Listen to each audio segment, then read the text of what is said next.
Bonjour à tous, alors bienvenue sur ma chaîne, j'espère que vous allez bien.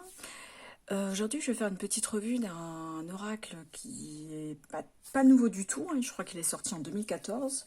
C'est l'oracle Dragon Protecteur de Lucy Cavendish. Et je l'ai trouvé vraiment par hasard dans une petite boutique que j'aime beaucoup ici à Toulouse. Et boutique ésotérique bien sûr. Et quand je l'ai vu, j'ai dit bon allez, celui-ci je le prends parce que si je ne le trouve plus... voilà, au moins je suis sûre de l'avoir. Et j'aime beaucoup l'illustration de la boîte.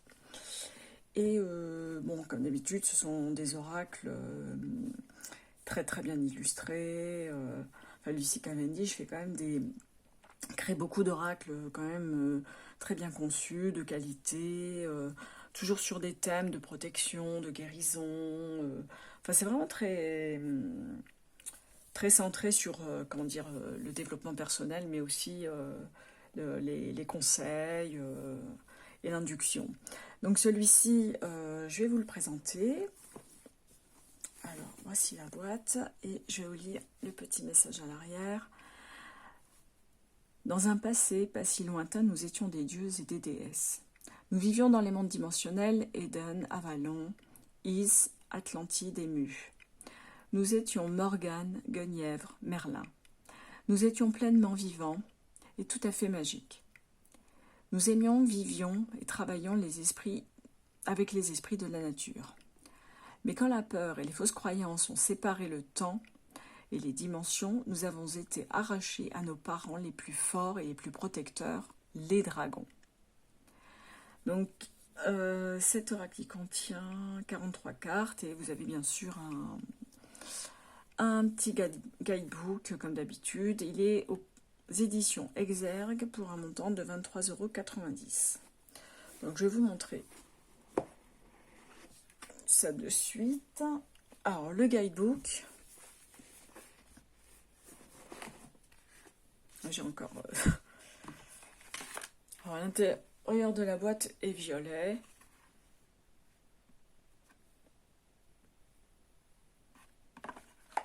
J'enlève tout ça, comme ça j'ai un peu de place. Et je vais vous présenter le guidebook. Alors, est-ce que c'est bon comme ça? Voilà. Donc, comme d'habitude, on a les remerciements. J'espère que vous voyez bien. Comme ça, c'est vrai qu'il fait pas très beau aujourd'hui, donc j'ai pas trop de luminosité.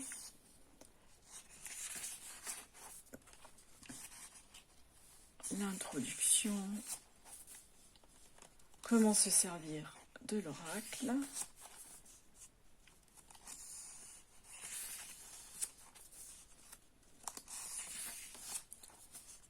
Donc on a pas mal d'explications, la limite des dragons, communiquer avec les dragons, guérir avec les dragons, la lignée des dragons. Enfin, vraiment tout l'historique de la mythologie des dragons. Et ensuite on a l'interprétation des cartes. Donc c'est un peu long comme d'habitude, hein. C'est vrai que je trouve que les livrets de Lucy Cavendish sont parfois un peu décourageants. Mais bon, c'est vrai que c'est quand même sympa d'avoir pas mal d'explications, surtout si on a envie de creuser sur un oracle. Donc la première, c'est Mélusine, aimez-vous. Et vous avez un message de Mélusine. Ensuite, à propos de Mélusine, donc l'histoire de Mélusine, qui est-elle? La signification divinatoire de la carte et travailler avec Mélusine. Donc on a un conseil. Et c'est comme ça pour toutes les cartes. C'est vrai que souvent les oracles de Lucy Cavendish sont représentés par des portraits en fait. Donc c'est vrai qu'en intuitif c'est un peu compliqué, mais sinon avec les messages des cartes on comprend assez vite. Donc le petit pochon comme d'habitude. Je zoomerai lorsque j'aurai les cartes, hein, comme ça vous les verrez bien. Donc là, nous avons le dos des cartes. Tranche dorée, comme d'habitude. Et voici les cartes. Alors, je résume. C'est bon là, on voit bien. Et voilà. Regardez, quand même, elles sont magnifiques. Alors, le message est écrit en tout petit là, hein. Je ne sais pas si vous voyez. Ouvrez votre cœur. c'est Lady Graham. Ou Grian, je sais pas comment on peut dire. Moi j'imagine que c'est en anglais, non? Lady Graham. Les amoureux. Apalala, vous êtes pacifique. Alors ça c'est l'illustration de la boîte, c'est Lady Titiana, réjouissez-vous. Moi je trouve qu'il est très très beau. Bon, à l'instar des oracles de Lucy Cavendish, bien sûr, on a toujours des illustrations très belles, de qualité. Donc pour ceux qui le connaissent ou qui l'ont déjà, bah, n'hésitez pas à me faire des commentaires. Et puis bon, moi je viens juste de le retrouver parce que je connaissais son existence, mais je ne savais pas où le trouver. Et là, si vous ne l'avez pas, moi je pense que peut faire partie de la petite collection. Alors ça me rappelle les illustrations des oracles de Tony Salerno.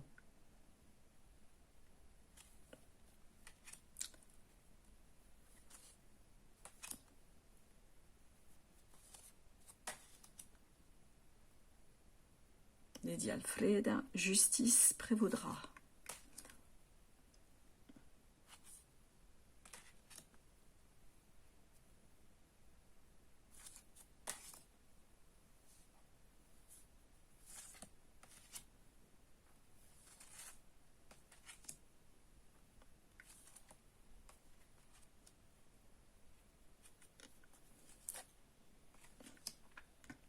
Pendragon, pure énergie masculine.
Ça me rappelle une illustration de l'oracle des fées.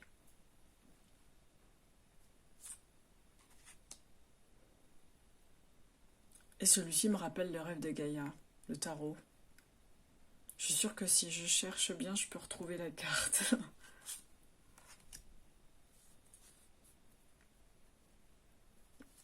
Pardon, je me remets bien. C'est dur de rester stable.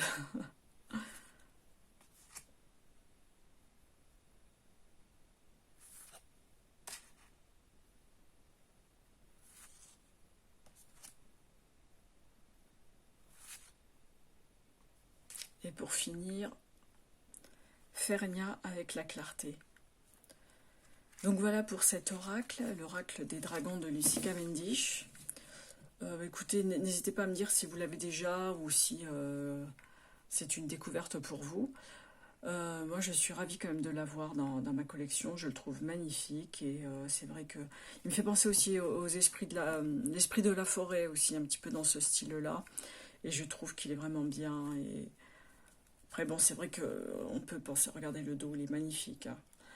Alors que ouais, je disais, on peut penser que c'est un peu répétitif chez Lucy Cavendish, mais en même temps, bon, c'est vrai que selon les auteurs, on retrouve souvent les mêmes thèmes, hein. On a ça avec Tony Carmine Salerno, avec Stacy DeMarco, enfin, avec d'autres aussi, hein, comme ah oui, celle qui a fait les rêves de Gaïa, bon, elle a fait aussi l'oracle des messagers. Bon, on reste toujours dans les mêmes thèmes. Comme Alana Fairchild aussi, enfin vous voyez, mais c'est vrai que moi j'aime bien compléter ma collection, donc je suis plutôt contente de l'avoir acheté. Voilà, donc en tout cas je vous remercie de m'avoir suivi jusqu'à maintenant, et puis n'hésitez pas à me faire un petit commentaire, à me dire ce que vous en pensez, et je vous retrouve bientôt pour une autre revue. Bonne journée à tous, bye bye.